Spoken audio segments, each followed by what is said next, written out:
lo que decimos, ¿no? Universidades reales y estas de MOOC, ¿no? De baratillo. A mí me recuerda también un poco cuando en Donostia había la Facultad de Psicología de Zorroaga, ¿no?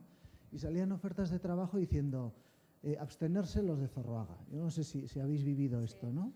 Entonces, claro, igual resulta que también si hay dos diferentes universidades, una donde te lo dan enlatado y ya está, que eso está inventado hace muchos años, ¿no? La UNED, pues para estudiar Derecho te comprabas ahí 10 kilos de libros y ibas haciendo y ya está, ¿no? Y llegabas a ser, pues, abogado. Entonces, en realidad yo creo que no estamos compitiendo, ¿no? Sino que hay una universidad o hay una educación y un aprendizaje que es guiado, que es constructivista, que es apoyado y demás, y luego hay cosas enlatadas que siempre ha habido, pueden ser enlatadas en formato MOOC, o pueden ser enlatadas en formato libro, o pueden ser enlatadas en cualquier otro formato, ¿no? Entonces yo no veo la competencia entre unos y otros. Yo creo que cuando Oxford haga un MOOC y te diga que eres abogado, pues nadie con dos dedos de frente se lo va a creer ni va a comprar ese licenciado, ¿no? Entonces yo creo que sigue habiendo un aprendizaje que puede estar apoyado en las TICs y sigue habiendo enlatados que pueden estar apoyados en las TICs o en folletos o en vídeos o en lo que sea, ¿no? Pero yo creo que siguen siendo dos historias diferentes. ¿Alguien más? ¿Se anima? ¿No? Igual ya que no me he mojado antes, ahora vamos a... No, a ver, quizás la primera reflexión, no sé, que me gustaría aportar es que, vamos a ver, yo estudié en una universidad que se llamaba de Bilbao entonces, el precedente a la UPV, estudié físicas y luego estudié en la UNED. Fui de los primeros que estudió ingeniería industrial y se llamaba aquellos ingenieros por correspondencia. Estoy hablando de hace muchos años, que había programas de radio en todo caso y libros o cosa por el estilo. Y te aseguro que un ingeniero industrial en electrónica y automática por la UNED de aquella época, que fuimos los primeros que salieron, estoy hablando de los años 85, así, era una gente sumamente cualificada. Pero vamos, quitando esto hacia atrás, yo creo que una larga experiencia en temas de innovación hace que no haya que no ser tolerante, porque la palabra no es tolerante, hay que ser respetuoso con nuevas propuestas. Es verdad que hay que descontar todo el apoyo comercial, todo el apoyo intencionado que pueden tener un momento u otro, pero yo creo que en formación, no digo ya en educación, en formación, antes que aplaudir como panacea una fórmula o desestimarla, yo creo que hay que decir todo lo que enriquezca las posibilidades es válido. Luego, yo creo que hay que ser muy crítico con los MOOCs o los MOOCs, pero también hay que ser crítico con nuestras universidades, con nuestros garatus, con nuestras escuelas y con nuestras universidades. Porque a veces hablamos, y es cierto, el valor de socialización, el valor de académico, de universidad, de conocimiento, incluso de lo que debiera ser el bachillerato. El bachillerato debiera ser una etapa de formación cultural general, etcétera, y del efecto de socialización, y esto no veo tantas críticas de que alcanzamos resultados limitados. Y luego, también es verdad que yo diferenciaría a nivel universitario, de acuerdo con esta reflexión y con otra que Ainhoa también adelantaba, no pensemos en la formación de una primera carrera. O sea, yo creo que los MOOC y fórmulas derivadas de virtualización del aprendizaje nos van a servir a lo largo de mucho tiempo. O sea, si hemos hecho MOOCs aquí, o MOOCs, muchos de los que estamos aquí, no ha sido para una primera formación, ha sido porque nos resultan interesantes. Y yo aquí tuiteaba que yo creo que la esencia es, tú empiezas y no te interesa tanto la certificación, te interesa aprender lo que te interesa, y si una unidad te la saltas tal cual. Hay una cierta libertad. Yo veo un gran potencial en ello, ¿no? O sea, que seamos críticos con todos. Y quizás es verdad que hemos de aspirar a una formación universitaria que sea mucho más que aprender unos contenidos especializados, pero a lo largo de la vida, en un momento determinado, por ejemplo, como un reto para los 40.000 profesores preuniversitarios que tenemos, puedes decir, yo quiero una formación rápida, una formación complementaria a otros métodos presenciales, semipresenciales, por una u otra vía, y de que nosotros también, incluso como administración, hayamos podido decir, oye, ¿por qué no preparamos algo? Y el primer MOOC de UPV tiene una virtualidad, y aquí, con esto termino, en otro aspecto, que es que está en euskera. Es decir, con los MOOC están más preocupadas las universidades australianas que las francófonas, que las españoparlantes o que las que se generan en euskera. Pero también es verdad que todos estos sistemas de formación donde no importa tanto la titulación y donde no tiene que, la autoridad que certifica tiene un valor que va a ir perdiéndose, porque quizás lo que está buscando es que sea el propio sistema y la propia analítica, la trazabilidad que deja el alumnado la que pueda determinar, pero cierto es que sí que está reabriendo un debate pues, del inglés como lengua de formación y del papel, no ya solo del euskera, sino de incluso de otras lenguas, por muy de imperios que fueran, en la propia formación. Es decir, también es verdad que todo esto nos está llevando a que cuando, no ya a nivel de MOOC, sino a nivel de los materiales que existen, o sea, en este momento, cuando un alumnado o una familia o el profesorado de primaria o de infantil busca materiales, los encuentra fundamentalmente en inglés y los encuentra no a través de ninguna portal de ninguna administración ni de ningún teaching o de no sé quién.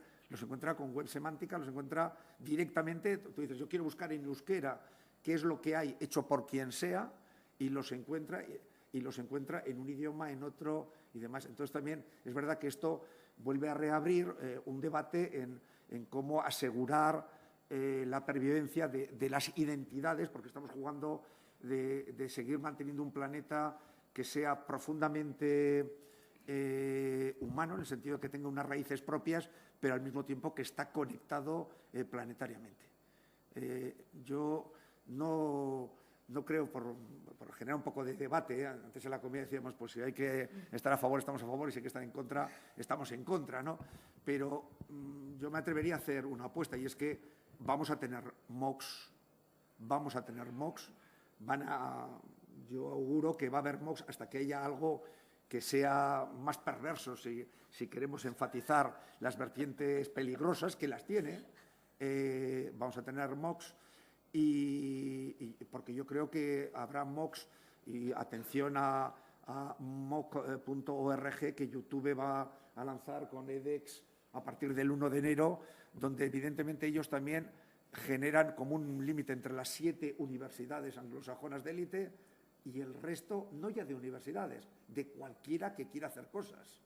Fundación Asmos, que tiene una experiencia en formación, colectivos de profesorado. O sea, cuidado que esto ni le hemos visto todavía los dientes que tiene este tiburón.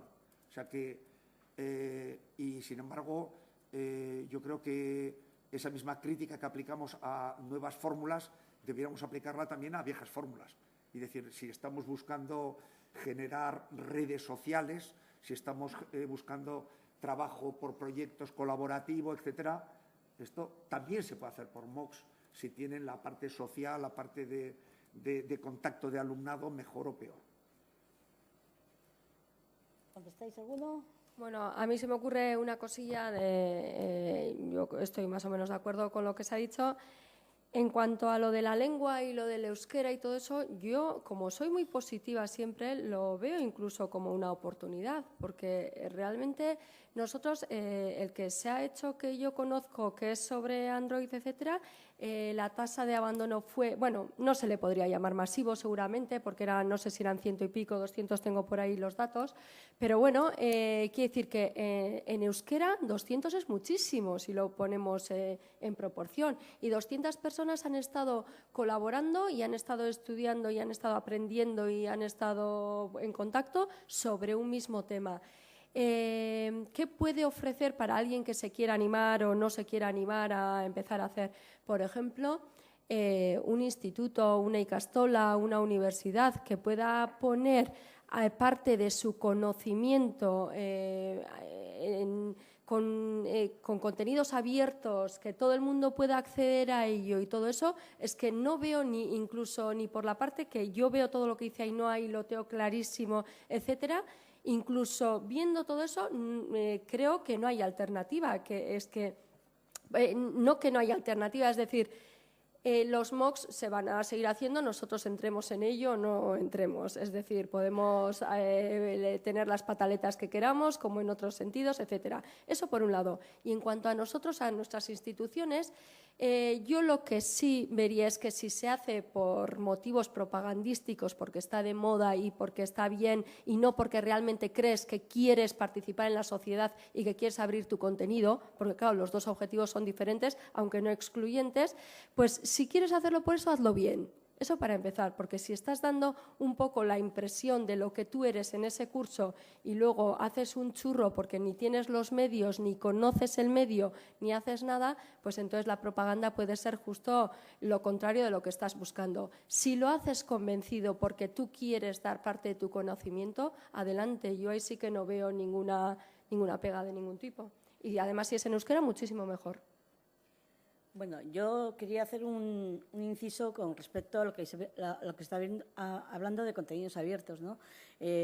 Quizá primero deberíamos empezar pues, porque se hablan todos los contenidos que tenemos por ahí en las instituciones, que hay mucho material formativo, sobre todo de FP, que no se deja libre para que los centros lo utilicen. Entonces, primero, yo creo que hay que cambiar la idea, tenemos que cambiar el chip que tenemos en la mente y decir, bueno, vamos a trabajar en abierto.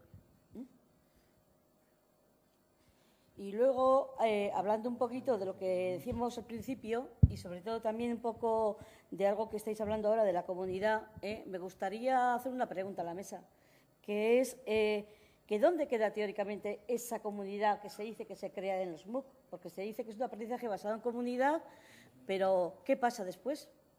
¿Qué pasa después con esa comunidad? ¿Esa comunidad se queda ahí cerrada? ¿Se abandona? Las comunidades no se tienen que abandonar, las comunidades tienen que progresar al exterior. Y eso es lo que no está ocurriendo. Bueno, normalmente. No, yo creo que eso, bueno, además ahí hay preguntas, o sea que es para responder a esto, por ejemplo. No. Ah, vale, no, si quieres yo decía lo de las comunidades, depende de cómo te montes el MOOC, si todo lo que vaya a la gestión, etcétera, todo lo que es la comunicación no es tuyo, no está dentro de tu plataforma, sino tú provees el modo de hacerlo, pero cada uno tiene sus posibilidades en sus blogs, en sus twitters, etcétera, según cómo te lo montes, esa comunidad desde luego no tendría ningún sentido que dejara de funcionar. O sea que es mucho también cómo lo pones tú en camino. No, yo quería preguntar, no sé si estamos ya en el debate o sí. Porque no es una pregunta a nadie, ¿no? Claro, yo entiendo, Ainhoa, que lo que tú has dicho no es que no haya que hacer MOOCs, sino qué MOOCs no hay que hacer, ¿no? Efectivamente. Y, hombre, claro, es que yo te diría, pero no MOOCs, es que los americanos son peligrosos hasta para tomar café, o sea, que yo intentaría no hacer nada con ellos, ¿eh? Ahora bien, yo siempre he notado que, quiero decir, tú cuando vas a Internet a buscar documentación, siempre hay 100.000 introducciones a cualquier cosa y luego están las monografías. Y claro, eso es un salto brutal, que a veces es complicado dar, ¿no? Entonces, a veces echas en falta un camino que te lleve. Y los MOOC permiten hacer esto, ¿no? Hacer ese recorrido que muchas veces debe ser acompañado. Lo podrías hacer solo. Sí. Pero, joder, he perdido el tiempo con chorradas, que claro, que sé que son chorradas cuando ya he perdido el tiempo con ellas. Ya me hubiera gustado haber encontrado quien me dijera que no perdiera el tiempo. Entonces, a mí me parece que es una herramienta importante. Y luego, por otro lado, claro, yo de las cosas que habéis desmenuzado el acrónimo, claro, la única que está sin justificar es lo de masivo. Eso yo no veo qué carácter le puede dar, salvo el de generar un poco de, como hemos dicho, de comunidad o lo que queráis en lo demás. Que un curso sea abierto, que un curso sea, es que se me ha olvidado porque no me acuerdo del acrónimo y lo he apuntado, que sea curso, que sea online y que sea abierto, ¿no? Hombre, y también sirve para otra cosa, para meter los cursos que no caben en ningún lado. Que hay muchos, es decir, hay muchas cosas que uno tocaría en bachiller y no puede, ¿no? Bueno, en bachiller no se puede tocar nada porque selectividad destruye segundo de bachiller y daña fuertemente primero. Con lo cual, ahí hay un agujero importante que uno en clase no puede cubrir porque, claro, flaco favor hace a los alumnos si ignora las idioteces que hay que contestar en selectividad porque se les van a preguntar. Y claro, no sé quién decía que el que solo medicina sabe, nada sabe. Eso es verdad, pero si no aprueba la selectividad, ni ignorante va a ser. Entonces, hemos de entrenarles para que aprueben, ¿no? Y, joder, en algún sitio hay que poder explicar, coño, por lo menos física o matemáticas. No las tonterías de la óptica, que nos pasamos todo el día a los pobres chavales aterrorizándoles con la marcha de rayos en sistemas ridículos. Es que claro, es verdad. Entonces yo, no sé, excepto lo de masivos, que no sé yo para qué sirve, se me ocurren muchos cursos que podríamos plantear en abierto y con formato de curso. Yo, si es por abierto el debate, también hago una pequeña aportación. Precisamente, Ainhoa, la pregunta esa que tú haces, y para que no te quedes sin trabajo ni tú ni otra gente que está todavía, pues, sobre todo con ganas de hacer cosas distintas, ¿no? He puesto en el último tuit, que aparecen tantos vídeos, el último no es ni de hoy ni mío, no es de Kirmen Uribe. Tuve la suerte de que antes de ir a presentar su nuevo disco, antes de la feria, que se fueron a Nueva York, la suerte de estar un ratito con Kirmen y preguntarle: oye, Kirmen, pero ¿qué tenemos los vascos que aportar? Y eso que él no es de Bilbao, es de Ondarroa. ¿Y qué tenemos los vascos que aportar fuera de aquí? Y dijo: pues no te vas a creer, ¿no? Pero a nosotros nos parecía difícil que desde aquí, desde lo local, podamos hacer propuestas interesantes fuera, ¿no? Y alucinarías el interés que tiene la gente, algunos vascos, pero otros muchos que pues bueno, pues tienen simplemente un poco de conexión afectiva o de ganas de saber más, de la cantidad de gente que fuera de aquí quiere oír cosas nuestras. Lo decía Kirmen, no lo digo yo por mí, sino cosas de aquí, hechas desde aquí, y cosas que, decía, el euskera por supuesto que lo tenemos que tener por nosotros, pero sobre todo por toda la gente a la que puede sentir una conexión afectiva, una conexión de ganas de saber y de ganas de aprender de nosotros. Igual nos sorprendemos. No quiero decir que tampoco vayamos con ese tono bilbaíno, de decir: es que nosotros somos, ¿no? Pero seguramente esa visión que tú puedes aportar, y no sé cómo te llamas. Félix, no te veía. Lo que tú dices, ¿qué es lo que podemos aportar de valor, ¿no? ¿Qué podemos añadir de valor que otra gente ni le interesa, ni le va a preocupar, ni le va a gustar a mucha otra gente de esa masiva que hay por ahí? Porque no le gustan los medios de comunicación masivos que apuntábamos antes, o no le gusta esa comunicación masiva, sino que quiere una cosa, pues bueno, pues un poco más ajustada a lo que conecta con ellos. Y seguramente, espero, y me gustaría que encontremos, si queréis os lo planteo como pregunta, ¿qué elementos puede haber de nuestra idiosincrasia, de nuestra cultura, de nuestra manera de ver el mundo, que conecten con mucha gente? A mí se me ocurren varios, pero no sé si se ocurre alguno más. Si me permitís la palabra. Un par de cosas. Bueno, primero sobre lo que decía Félix. Tenemos un problema muy claramente detectado, que es que desde que los niños empiezan a la escuela hasta que por fin quedan libres, pierden la capacidad de aprender por sí mismos. Con lo cual da igual que tú montes cursos de no sé qué, de física de tal, porque la idea que les transmitimos continuamente sobre el aprendizaje es que el aprendizaje es eso que le dice el profesor que tiene que hacer. Con lo cual tenemos dificultades para atraerles a otros tipos de aprendizajes que tengan una cierta profundidad, es decir, que no sean muy, muy simples y que vayan un poco más allá. Es decir, tenemos dificultad para generar esa inquietud por el mensaje continuado que les damos de que el aprendizaje es lo que ocurre en los cursos. Por eso es ciertamente doloroso que volvamos otra vez. Bueno, ahora ya podemos aprender en Internet. Y, bueno, sí, pero en un curso. ¿No? Es como volver a repetir el mensaje de que tú aprendes lo que te dice un profesor.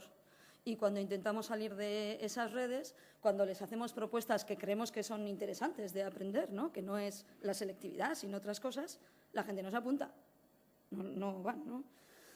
En lo que decías de lo que aportamos, la cuestión es que antes de lanzarnos a hacer cosas, igual habría que hacer una cierta reflexión y hacer una toma de posición, algo que no haces en 2 días, que es hacer una reflexión profunda de cuál es la aportación de las instituciones educativas vascas en diferentes niveles y también cuál podría ser ese aporte que pudiéramos exteriorizar.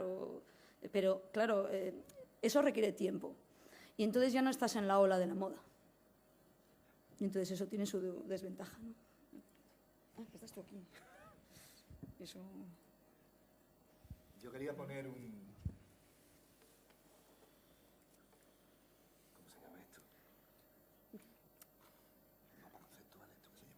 infografía sobre el índice de abandono de los MOOC.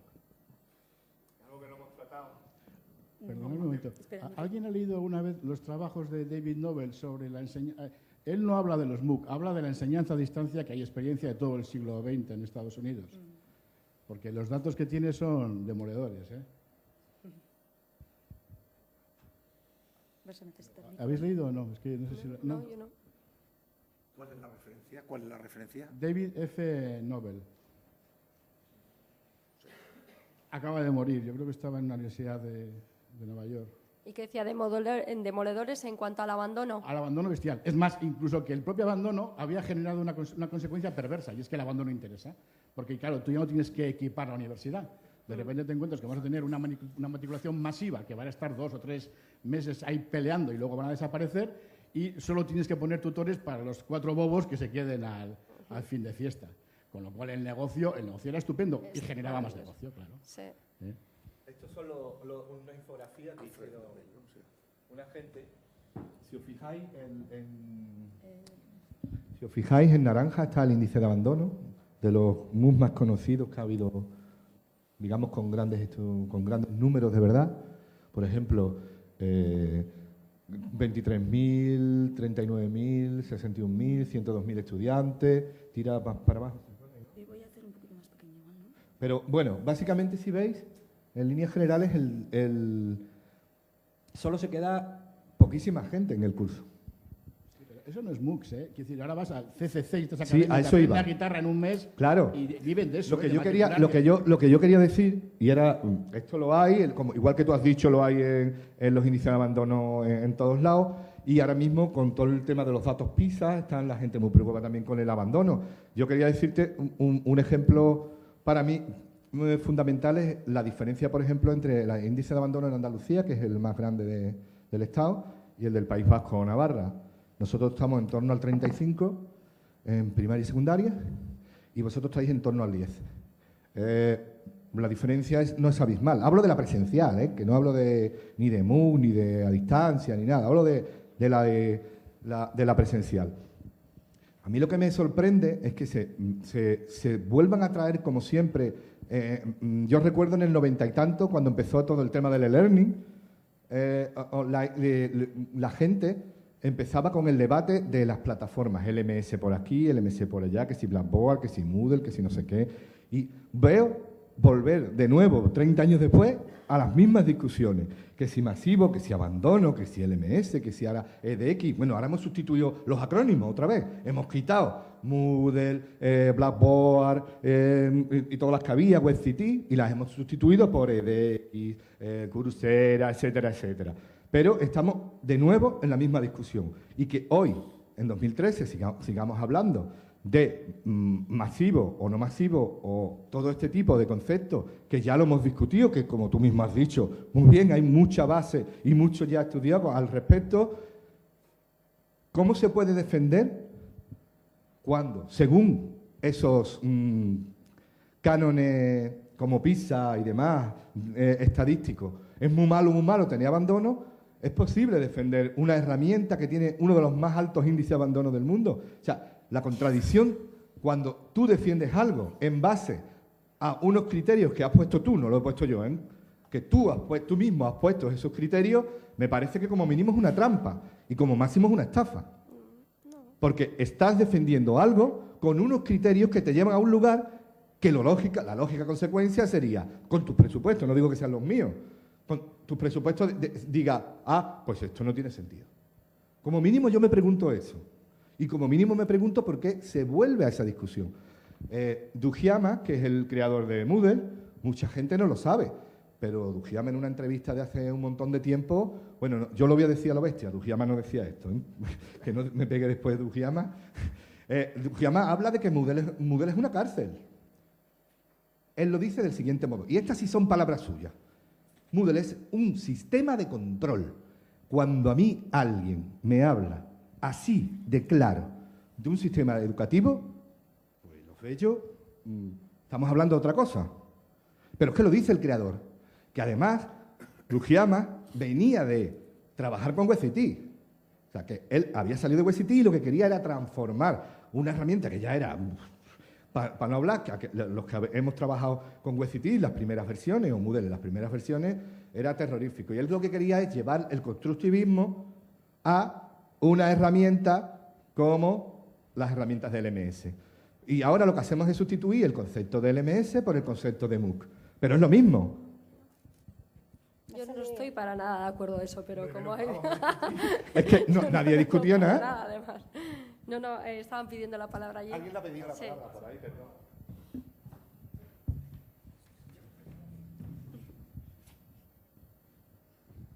Hola, buenas tardes. Me parecen muy bien todas estas estadísticas que aparecen aquí del índice de fracaso de Moodle, pero no hay ninguna estadística que indique cuál es el índice de frustración de gente que no tiene acceso a una formación y tiene ganas.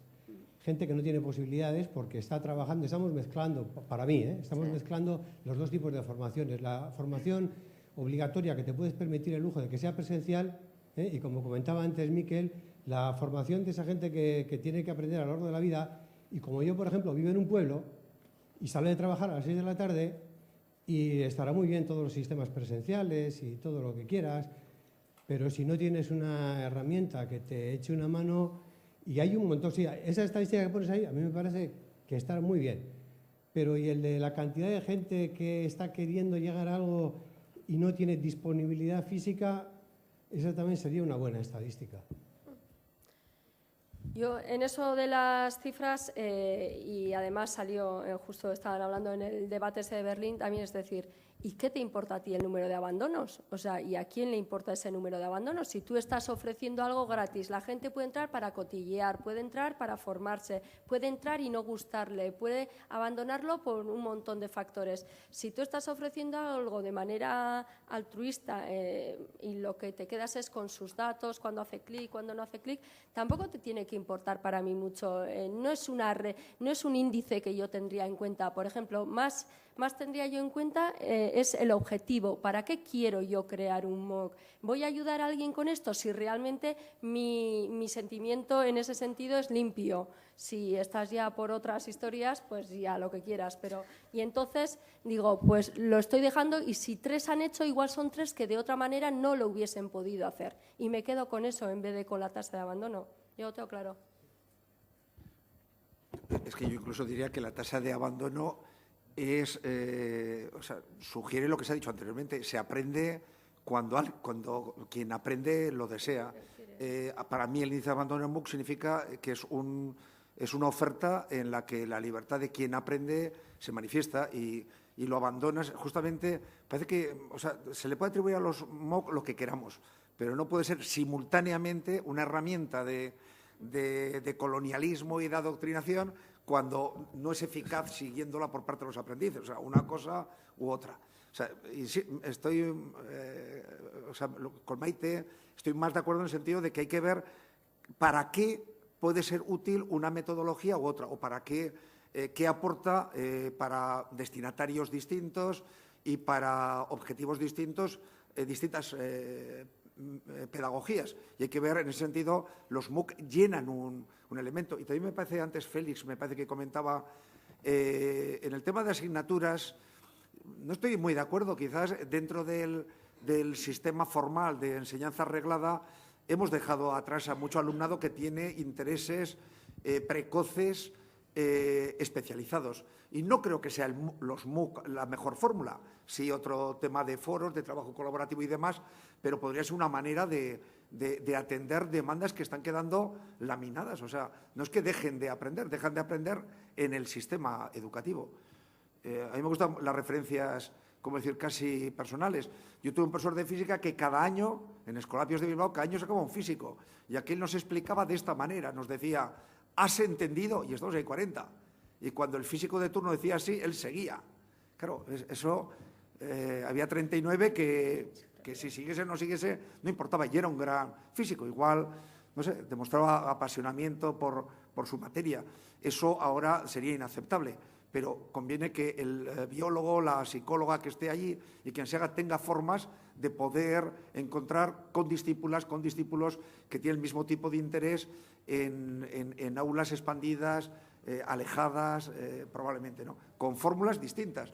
Y también por terminar, es verdad que en los MOOCs que hemos podido ver o hacer, la parte de dónde está la comunidad que decía Merche, la verdad es que yo creo que los que yo he visto no lo han trabajado especialmente, pero hay también un problema general de dónde están las comunidades virtuales. O sea, todavía nos cuesta establecer fórmulas estables porque hay que tener razones muy diferentes para cada persona que nos anime a continuar en ese debate que se establece con comunidades virtuales.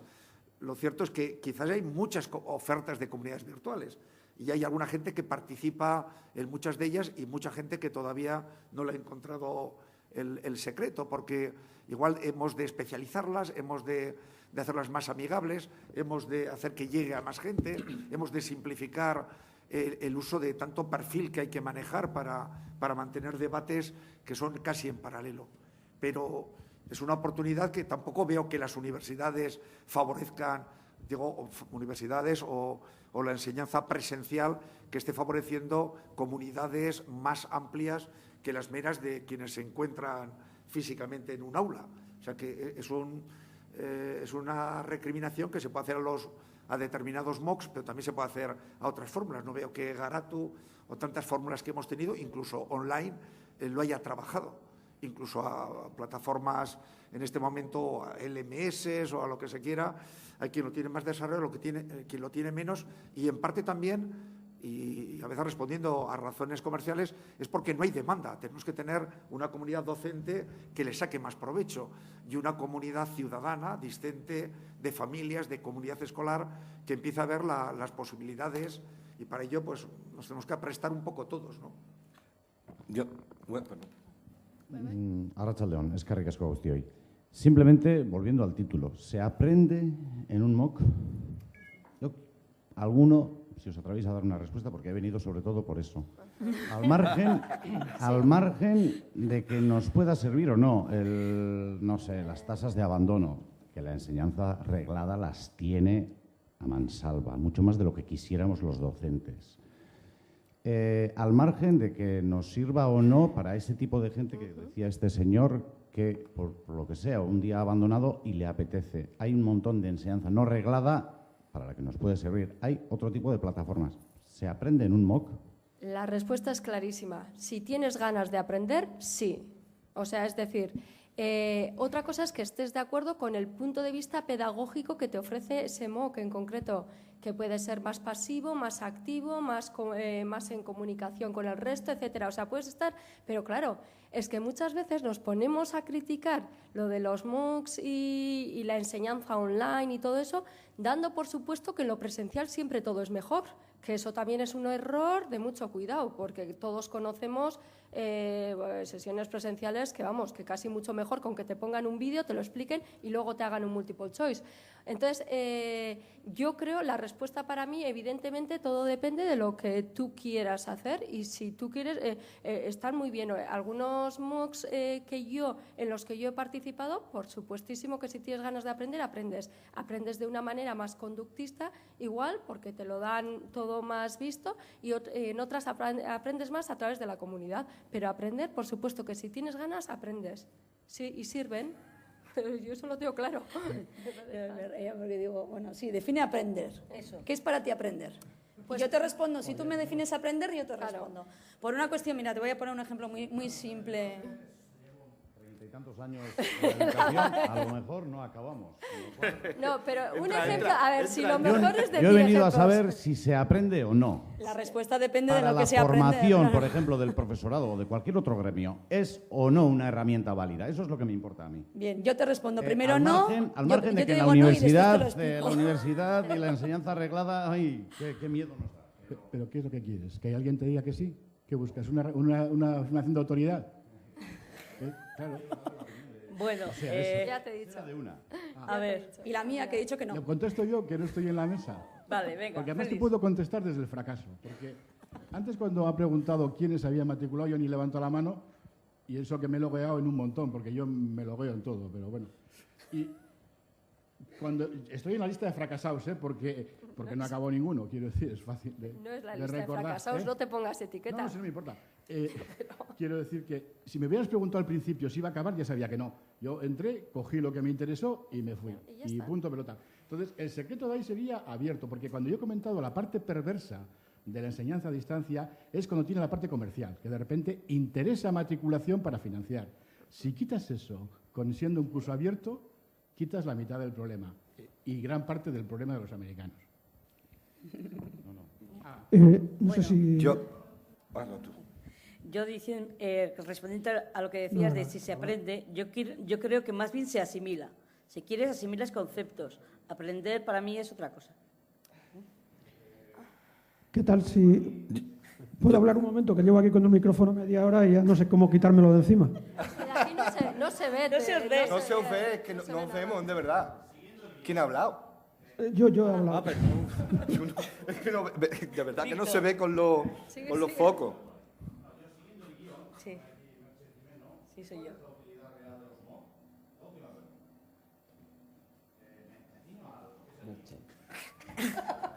Que nos hemos saltado.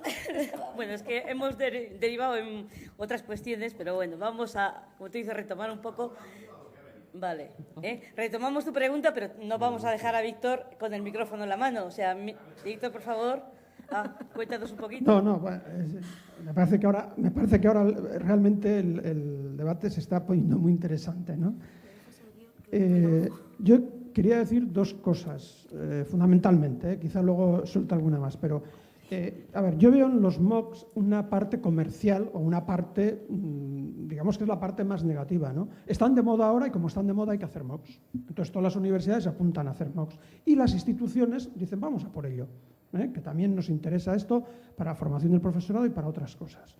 Entonces esa es la parte más perversa que veo porque podemos llegar a montar un sistema por el cual pensamos que cubrimos unas deficiencias que realmente no se van a cubrir. Entonces, eso es Por supuesto que con uno se puede aprender, claro que se puede aprender. ¿Cómo no se va a poder aprender? Si se puede aprender con una caja de cerillas. O sea, aprender se puede aprender con todo. Ahora, ¿por qué estamos hablando de los MOOCs y no se ha organizado aquí ninguna reunión para hablar de los cursos de Aprenda Guitarra en 20 días y de inglés en dos meses? Son lo mismo, es el mismo tipo de enseñanza, el mismo tipo de planteamiento. Bueno, este se agarra a que no es comercial, aparentemente no es comercial, pero en el fondo lo que hay detrás es un aspecto comercial. Y repito que eso lo tenemos que tener claro. Ahora, yo abogo más, creo, por un tipo de formación que no estuviera catalogada. Es decir, es más sencillo tener entornos de aprendizaje en los cuales haya cursos que puedan ser de un vídeo de media hora. Yo en YouTube aprendo mucho más que en un MOOC de yo que sé cuántas horas. O sea, yo ahora necesito saber cómo se inserta una imagen en un PowerPoint. Escribo eso en YouTube y encuentro un vídeo que me lo dice, y ya está. Y he aprendido lo que quería aprender. Y es la forma más sencilla de aprender. Bueno, pues si todo eso es un MOOC, vale, pues de acuerdo, estoy de acuerdo con todo ello. Si no, si lo que se pretende es crear una especie de máster o de una serie de unidades que tienes que ir haciendo y tal y todo esto, pues la verdad es que no estoy muy de acuerdo con ese planteamiento, ¿no? Y la última cosa que quería decir. Me da mucho miedo también la metodología. O sea, estamos potenciando una vez más una metodología absolutamente conductista, absolutamente magistral, y volvemos a repetir un modelo en el cual la mayoría del profesorado que quiere moverse en otras esferas está renegando de ese modelo. Y sin embargo, por otro lado, estamos apoyando siempre ese tipo de cursos y de proyectos. Nada más. Hombre, perdón. No, yo digo, respondiéndole a Víctor, depende, no es que no estamos creando nada. ¿Quién ha creado aquí un MOOC?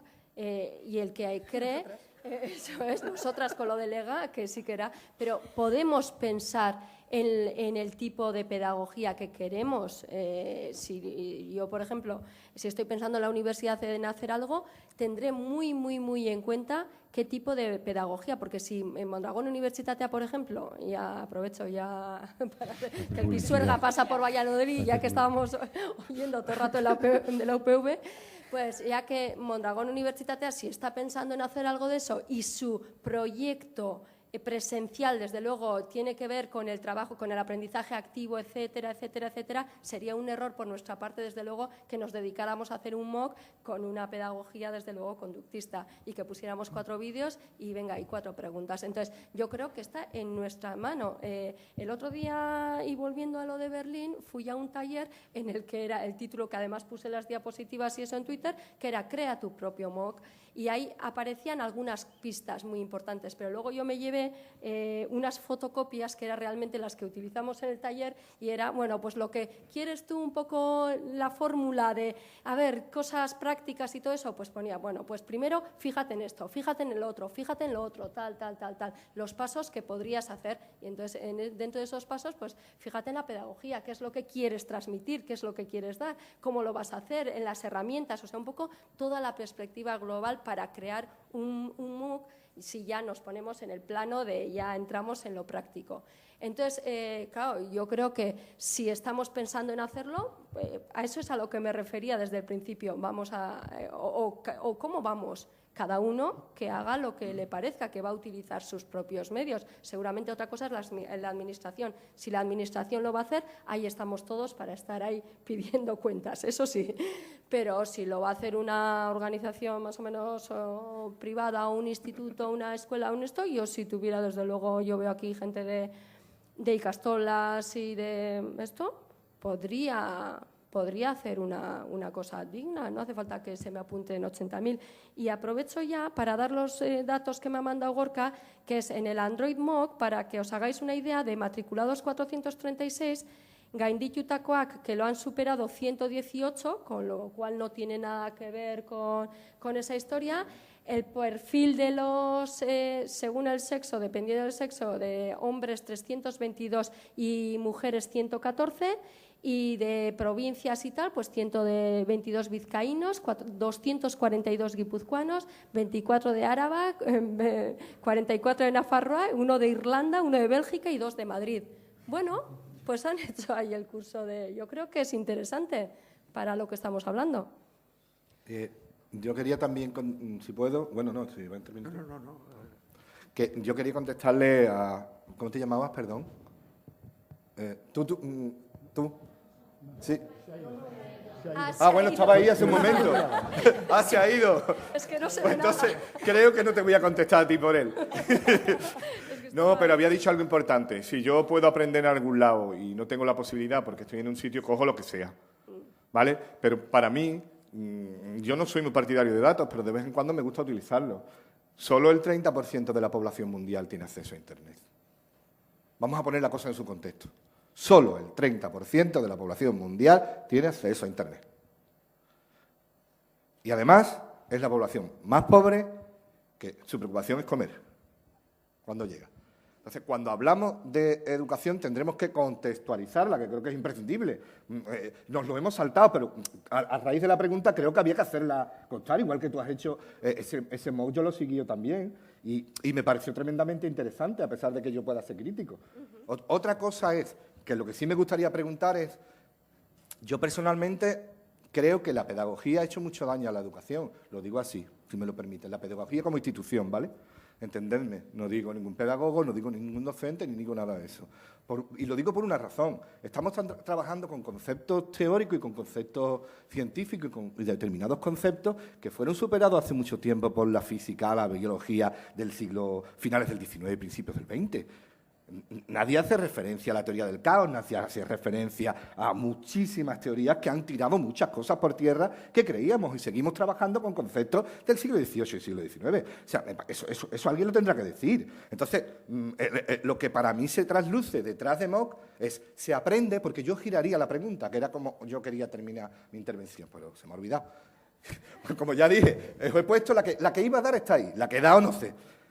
Pero si hay una cosa que me preocupa mucho, no es La pregunta no es, ¿se aprende? Hombre, yo estoy encantado que me hayan invitado a la Fundación MOOC, aprovecho para darles gracias a todos los compañeros de mesa, a vosotros, a la Fundación y a todo el mundo, que se me ha olvidado también, se me olvida siempre la parte de protocolo, pero para mí la pregunta, siendo pertinente, no es la más importante, es ¿qué queremos aprender? Para mí la pregunta es ¿qué queremos aprender y qué queremos enseñar a nuestros congéneres? Vamos a dejarlos en congéneres. A nuestros compañeros de pueblo, a nuestros compañeros de ciudad, a nuestros compañeros de...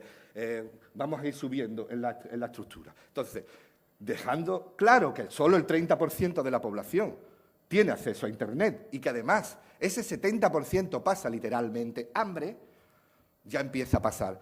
Para mí, en Andalucía... Ahora mismo tenemos lo que yo llamo los 4-4. Tenemos casi un 40% de paro, con casi un 40% de pobreza. No lo digo yo, lo dicen una serie de instituciones. Y en ese contexto, hablar de un MOOC, cuando alguien no está pasando determinadas cosas por el camino, cobra una importancia radical para mí, es qué enseñamos y para qué enseñamos, que siempre lo terminamos olvidando. De acuerdo que los MOOC están muy bien. A mí me ayuda a aprender física atómica, no sé para qué me va a servir, pero si me gusta yo aprendo física atómica y lo que haga falta. Yo me apunto a todos los MOOC que hagan falta. La pregunta para mí pertinente en estos momentos, en este país, con todo el contexto de corrupción, etcétera, etcétera, etcétera, etcétera, que todos conocemos, es ¿qué educación hemos dado para que no se haya levantado todo este país? Esa pregunta me la hago todos los días cada vez que me levanto. Os juro que me la digo cada día, cada vez que me levanto. ¿Qué hemos dado? ¿Qué educación hemos dado? ¿Y para qué hemos dado esa educación? Entonces, claro, eso me dicen, bueno, es que eso no era el lugar porque aquí hablamos de los MOOC. No, pero Juanjo, que sepas que esa generación que no nos hemos levantado para nada, no hemos aprendido a través de MOOC, ¿eh? Claro, hemos aprendido en la escuela. Claro, o sea, si eso, fíjate. verá, eso iba. Claro, es lo que estoy diciendo. Yo no le puedo echar las culpas a los MOOC de eso. Por eso. Os lo juro que no puedo, ni se me ocurre, de verdad. Ni de eso, ni del e-learning, ni de nada por el estilo. Porque creo, habéis visto que me he tirado para el 1800, digo, para el 1600, me he ido más lejos todavía. Pero una cosa que sí me gustaría decir, para un debate que nos incardinara en para qué, porque yo lo que quiero es saber qué mejora mi contexto. Yo lo que quiero es mejorar mi contexto. Ustedes vivís en unos Guinguipúzcoa, vivís donde queráis vivir, yo vivo en Sevilla, y lo que me gustaría es que el contexto de Sevilla fuera otro. Y si hay algo que tengo claro, que transformando la educación se podría lograr, pero a mí no me dejan transformar la educación en ningún lado. Vamos, ni a mí ni a muchos. Entonces... Eso, no, ya, lo he entendido, pero quería hacerlo constar porque no me podía ir sin decir eso, ¿verdad? Es que me dolía, es que yo me lo pregunto todos los días, ¿qué clase de educación se ha dado en este lugar para que terminemos pasando las cosas que ha pasado en cualquier otro país? Solo un caso de corrupción como el de la ministra alemana, que resulta que le acusaron de copiar una tesis y que solo era que un capítulo había copiado un cachito del trabajo de un alumno, tú fíjate, y dimitió, os lo juro, dimitió. Tío, con lo que ha pasado aquí, yo ya digo, bueno, ¿qué clase de educación tenemos? Está muy clara, ¿no? Para mí la respuesta está muy clara. Por lo tanto, para mí los MOOC es más de lo mismo. Josemi. Sí, bueno, es que algunas de las cosas ya las habéis tratado, pero un poco enlazando con lo que decías de que los MOOC son un acrónimo, es que al final también es un producto, es un tipo de producto.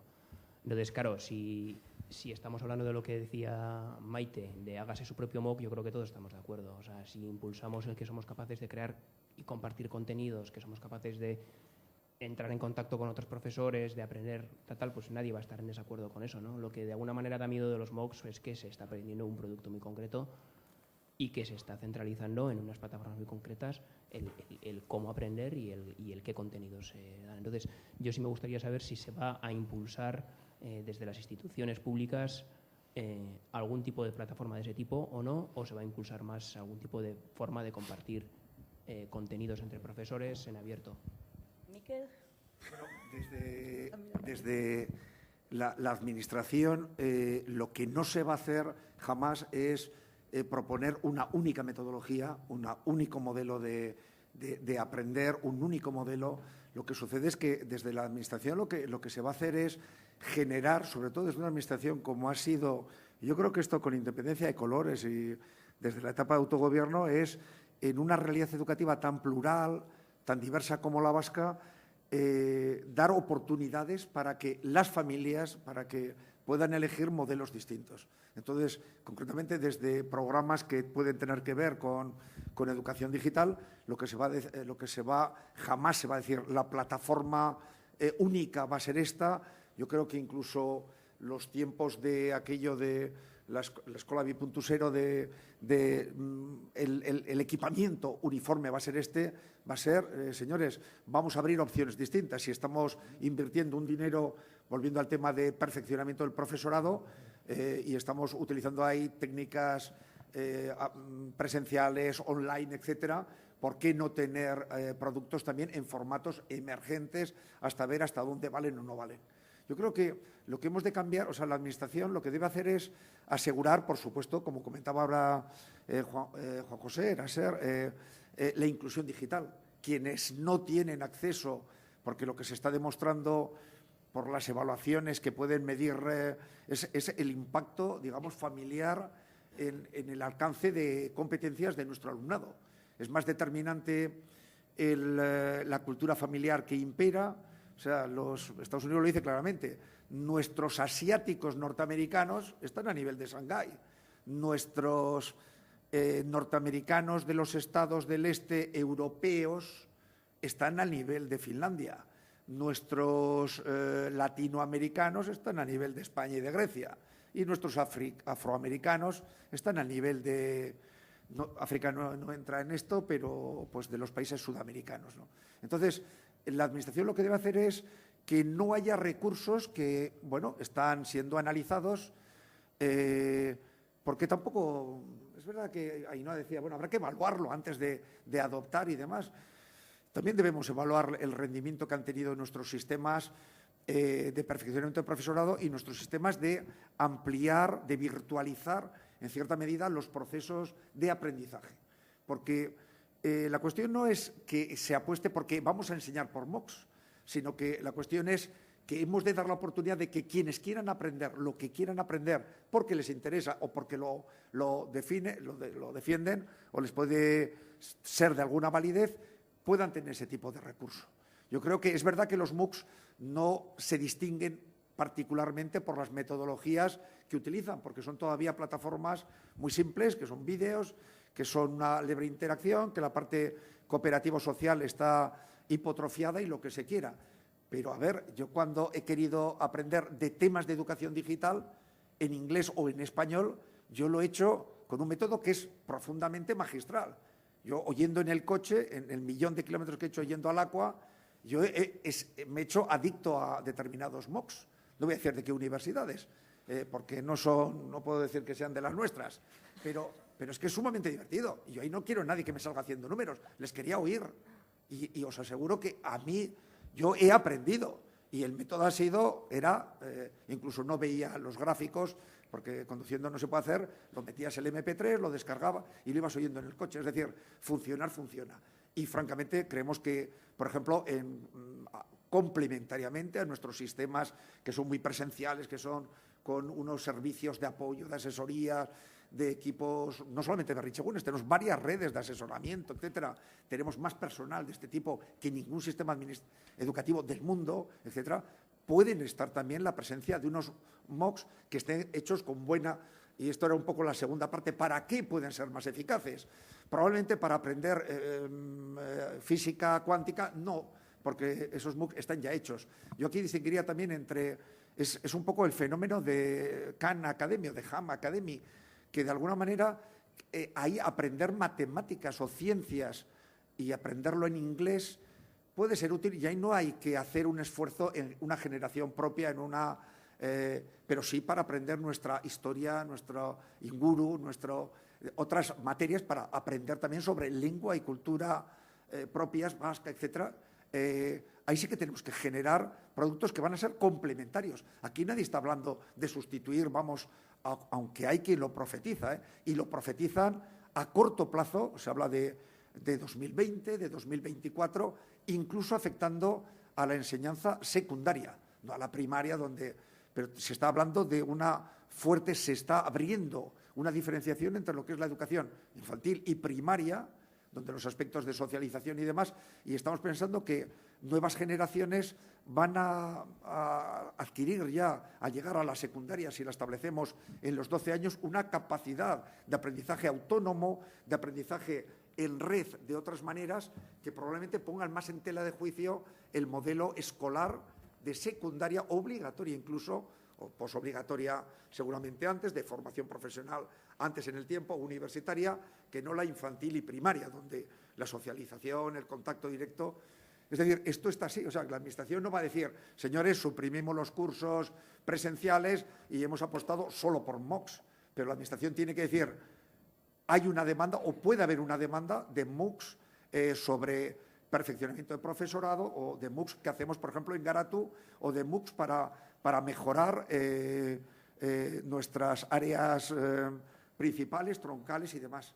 Y entonces decir, bueno, pues utilícelo. Y es que si no lo hacemos, el problema es que posiblemente, a ver, lo comercial se ve también como algo negativo. El problema es que lo comercial está guiado por criterios comerciales, por criterios donde se busca la escala, que sean masivos, que haya más rentabilidad y se desentiende de medicamentos o de productos de aprendizaje que sean minoritarios, aunque atiendan temas graves, porque buscan otro tipo de... Pero el que algo tenga una función, haya surgido de un modo comercial, si está respondiendo comerciales, los 100 millones de euros que gastamos en libros de texto papel, esta comunidad, cada año. Y que los quemamos la noche de San Juan, cada año. Sí. O sea, a eso me refiero, vamos a reproducir ese modelo. Eso sí que es una vergüenza, eso. Y yo no veo un debate sobre... Y veo, Sí que hay, eso sí que es una Pero me refiero un poco a eso, vamos a reproducir ese modelo, aunque no haya que echarlo al fuego, pero bueno, porque es virtual, pero vamos a mantener ese modelo. No, lo que no se va a hacer es... No, lo que no se va a hacer la Administración, por lo menos, conste que yo llevo unos años en la Administración, yo creo que es verdad que en Escuela 2.0 se trataba de irrumpir, de generar un modelo no solamente basado en el voluntarismo, sino de aplicar. Cada cosa tiene sus ventajas, era un poco más dirigista, en el sentido que, oye, te interesase o no, si estabas en quinto, te tocaba, en la red pública o concertada, te tocaba tu PDI, te tocaba... Es decir, hay que ir a modelos que sean un poco más, ofrecer opciones que los centros, las redes, incluso las comunidades, los OMR, las comunidades educativas que esté detrás de cada centro, digan, oye, yo quiero trabajar más esto fuera de la escuela. Yo quiero tener una mejor información de lo que pasa en el periodo escolar para trabajarlo también desde casa, desde el barrio, desde donde quiera que sea. Y la Administración lo que tiene que decir es que esté eso disponible en euskera. Y nosotros hoy mismo hablábamos, pues si Aula Planeta, Digital Text, con Eleven, fórmulas de no sé qué, hay que decir, oiga, ponerlo en euskera. Pero no porque, digamos, señores, se comunica que la plataforma educativa del sistema o para el sector público, para tal, va a ser esta o la otra. Es al revés. Normalmente lo que tenemos que hacer es asegurarnos de que existan opciones para que la comunidad decida, porque no hay opciones. El problema es que ahora no estamos eligiendo, no está habiendo opciones y, mientras tanto, datos sensibles del alumnado están siendo tratados por INICA, por COSPA o por Google Apps. Porque Google, evidentemente, una administración, porque tenemos instrucciones europeas de decir, oiga, y la pública está respondiendo, pues estamos haciendo una cierta gestión con Google y es verdad que funciona para gestión. Pero claro, esos son datos que Google no es que haga un mal uso, pero podría hacerlo y sí que tiene misiones, la administración indelegables, que es custodiar la protección de datos sensibles, etcétera. Y lo cierto es que Google también, no con un ánimo, no sé, ilegal, pero con un ánimo intencionado y probablemente comercial, y otras plataformas, lo que están haciendo es a familias que tienen una hija o un hijo con problemas en matemáticas, le está apareciendo cuando hace una búsqueda en su navegador, cursillo de aquí y del otro. ¿Por qué? Pues porque es una información que o la custodiamos o la tratamos en tiempo real, nos sirve para tomar decisiones y la custodiamos u otros lo harán. Esto es, ¿qué hacemos desde la Administración? Una actitud proactiva, nos anticipamos. Hemos sido una Administración que no ha sido tan gestora del tema de lo que se puede llamar la información académica. Estamos rezagados respecto a las de nuestro entorno, en Europa, en el propio Estado. Y la cuestión es que en este momento guiar un proceso educativo significa tener información. O sea, ahora no se pueden tomar decisiones a nivel de una familia, tiene que decir, oye, yo quiero recomendar a mi hija mayor o al pequeño esto o lo otro, una tutora, un tutor, un jefe de estudios, un director, la inspección a la hora de tomar decisiones. Y no trabajamos con la información que nos corresponde a cada uno en función de su situación, de que actúe como madre o como viceconsejera, que actúe como profesora de tal o como tutora de no sé cuál. O sea, es un tipo de información que no podemos desdeñar esa información, y ese no es un tema de gestión.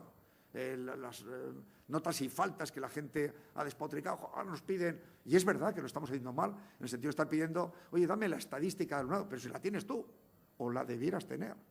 No tenemos bien identificado a cada miembro del alumnado, no tenemos, pero una información para ser gestionada, y sí tenemos perfiles muy diferenciados de quién debe manejar qué, que es lo que se está estandarizando a nivel de Europa, La cuestión es que todo esto no podemos dejar esperar. O sea, no pensemos que la administración va a ser, no sé, tan avanzada que vaya a reducir, a estrechar la plataforma esta o aquella. Ha habido quien lo ha hecho, por razones de operatividad.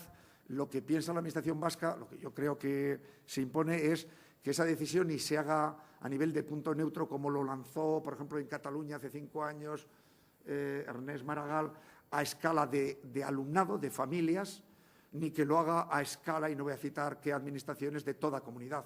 Quizás debe haber opciones donde la granulidad, la toma de decisión se haga a escala de centro o a escala de redes de centros.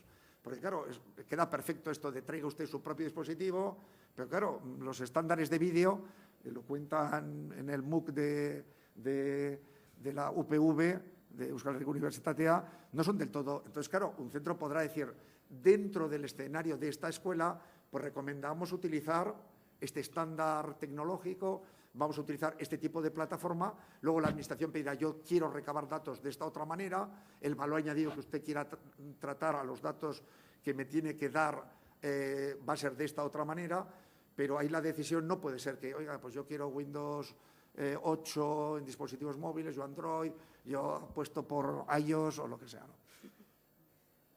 Pero no va a haber, mucha directividad no va a haber. El problema es que igual ha habido demasiada laxitud o falta de definición, perdón por... Le dejamos a Yoshi que nos hable, que tiene el micro. Yo me estoy dando cuenta que el error de partida está en el cartel de las jornadas.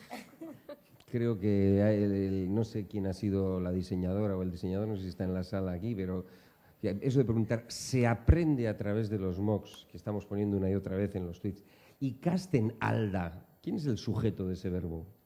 El aprendizaje se da así en general, se da en pasivo, se da de manera genérica. Entonces, yo creo que el que más fino ha hilado, me vais a perdonar el resto de las ponentas y ponentes, ha sido Juanjo. O sea, no porque tú quieras enseñar se da el aprendizaje, no porque tú ofrezcas cursos ni masivos, ni detallados, ni pequeños, ni nada. El aprendizaje no se da de por sí, ni de repente todo un colectivo de millones de personas empieza a aprender. Me pasa lo mismo, le miro a ese que estaba ahí que ha preguntado, oye, pero se aprende.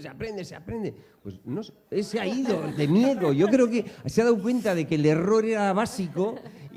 Dile, por favor, transmítele que el asunto no es que se aprende. Cada uno tiene que realizar su propio aprendizaje con las ganas que tenga, con los elementos que tenga y con el acceso al conocimiento que tenga, ¿no? Yo, cuando decía que Juanjo está hilando muy fino, ha dicho 1767 y no ha dicho 1714, que se hubiese metido en un lío de la hostia ya. Entonces, no, él tenía bien claro que el problema que existía allí era de una fecha concreta porque él se lo ha aprendido. Y en cambio los demás no sabíamos ni de qué estaba hablando, ¿no? Y yo creo que ese tema es fundamental. Ahora, José, no irás a repetir todo lo que ha dicho Juanjo, ¿no? No, pero el tema es que en 1900, el que tú has puesto el ejemplo de 1717 es un ejemplo puramente político. Entonces, 14, yo he puesto el del 14. Perdón, el del 14, es verdad, lo de la independencia catalana, vale. Pero, porque, bueno, sí, me he equivocado de fecha, pero es el mismo, ¿no? El que estamos hablando. Sí. Digo, a ver si me he confundido yo. No, es el mismo del que estamos hablando. Sí. Pero lo que a mí me preocupa y me sigue preocupando es qué perspectiva tienen los actuales docentes que estáis en la labor de desarrollar la educación en vuestros contextos. Sí. Eso me preocupa. Me preocupa mucho porque no es ya si se aprende o no se aprende. Aprende, se aprende. Pero se puede aprender muy mal, ¿eh? Sí. Muy mal. Pues yo voy a darte una respuesta, pero en forma de pregunta. Maite, ahí va, ¿eh? La pregunta va para ti y todas tus compañeras. O sea, el asunto sería que además de que tú en un MOOC puedas aprender el contenido de ese MOOC, vamos a suponer que es sobre la historia de Andalucía, ¿es posible hacer también una metacognición, un metaanálisis, una metareflexión que dice, independientemente de lo que me estén enseñando en ese MOOC, de lo bueno o lo malo que aparezca, además eso de meta sale meta, o sea, tú vas al MOOC, ves un poquito de qué va y puedes aprender estrategias didácticas, estrategias de elaboración de materiales, estrategias metodológicas para desarrollar, o incluso, como decíamos antes, si fuesen verdaderamente abiertos, coger unos contenidos y traérmelos a un sitio en el que, entonces, por decirlo en forma de pregunta, para que no parezca que ¿podríamos aprender, además de los contenidos, las maneras y las formas de desarrollar esos aprendizajes en los MOOCs? Sí. No. Yo diría que no estamos. Perdón. No, pero sí estoy de cachondeo. Ya. Bueno, ¿alguna pregunta más? Yo sí te ¿Alguien quiero quiere responderle? Espera. Yo sí te quiero contestar por qué no. Sí quiero decirlo, porque dije que al final sí iba a tomar postura. Bueno, si hay alguien, no, perdón, que no veo la sala. Perdón, Pepe. si va a hablar, ¿hay alguien? ¿El micro, Yo por sí. favor? No. Ah, Vale, ya vale, que- vale. Vale, Ya bueno, vale. Bueno. Bueno, entonces no sigo, ya que estamos aburriendo Mandáis vosotros, no yo. No, te digo que no, sí voy a tomar postura. Digo que no por una sencilla razón. En el momento en que, desde mi punto de vista, claro, en el momento en que yo creo que una metodología te conduce a un lugar que es erróneo, yo no quiero llevar a mis hijos a ese lugar erróneo. No quiero. Es más, ahora mismo tenemos un problema en Andalucía que hay muy poca gente que puede declararse insumiso al sistema educativo. Y sabes todo lo que te conlleva declararte insumiso al sistema educativo. Si yo pudiera, lo hiciera, pero no lo hago porque no quiero hacerle daño a mis hijos. A pesar de que quiero, y verás, no sé cómo decirlo, pero tú me entiendes. Digo que no, porque creo que una mala educación es mucho más perversa que la no educación. Pero así, literalmente. Bueno, es una opinión. En eso estamos de acuerdo, yo creo, ¿no? Todos. Pues aunque son las 7:15, si tenéis alguna pregunta más. ¿Pepe? ¿Que no? ¿Alguien quiere hablar de algo Que más? Pepe quiere que nos vayamos A ver, ya. Pepe quiere que nos vayamos ya a la Esto es una cerveza. mesa abierta y aquí la idea era que vosotros nos plantearéis preguntas y hablar un poco del tema, ¿eh? Si no hay ninguna pregunta más. ¿Feliz? No, tampoco. Vale. Pues bueno, en principio, ¿alguien quiere decir algo más de la mesa? Si me permites una frase cortita, Vale. aquí se ha dicho mucho de MOOC y resulta que no son. Entonces, que a cualquier cosa se le llame MOOC tampoco. O sea, el problema es que se le asigna un nombre a algo que ya existía antes y que estaba funcionando de una forma. O sea, que lo conocemos desde finales de los 90. Entonces, la mayor parte de lo que estamos hablando existía de antes con otro nombre. Entonces, ahora se asimila dentro de eso con una intención. Entonces, bueno, quería por lo menos decir eso, que muchas cosas que estamos haciendo y que estamos debatiendo ya lo llevamos haciendo mucho tiempo, que no es nada nuevo, ¿no? Entonces, bueno, con esa pequeña anotación ya me quedo tranquila. Bueno, pues finalizamos un poco la sesión, agradecemos a la Fundación Las Moz que nos haya acogido en esta jornada y la haya propuesto, y a todos vosotros vuestra asistencia. A ver si nos vemos en la siguiente.